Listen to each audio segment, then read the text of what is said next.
I try to be authentic. I try to share from, real space. I'm going to be talking about grief, friends, and avatars. So, my partner and I of 6.5 years have decided to split. We certainly put in a lot of work, and a lot of the tools that I talk about have been developed from that relationship. Sometimes it's just hard, and I'm definitely going through it. I've cried more than, I haven't cried this much since my mother passed. So, grief is not just when somebody dies, it can mean, when somebody is not part of your life anymore. Even if you still love them, sometimes things come to a completion and it's for the best. It's for the best for both people to grow without shame. I show up here as a real human being.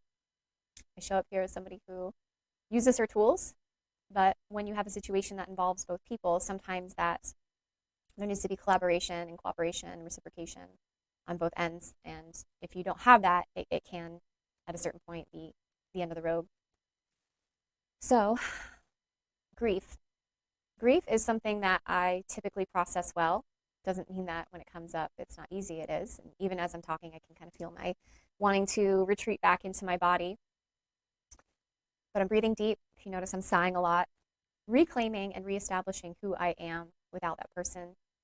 It's possible, even if you've maintained a good amount of autonomy, that you still do have an identity together as a couple.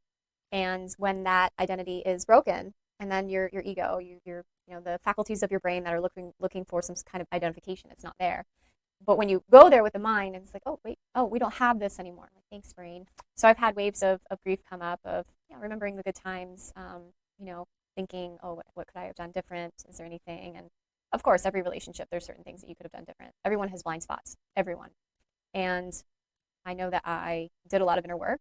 I think my podcast is reflective of that. Again, I mentioned a lot of the tools that I've shared have been through real life experience. The grief, when I sit with it and I get to the other side, there is a love. There is more of an acceptance. There's less of a tension around the body. Sometimes things like this require patience. I'm not known to be the most patient person, so it's teaching me that. And because of the pain, I have had to go inward to an even greater. This past weekend, I led a silent retreat, which was beautiful, and it healed me as much as it healed everybody else. So, I am engaging in the activities that are helping me to process.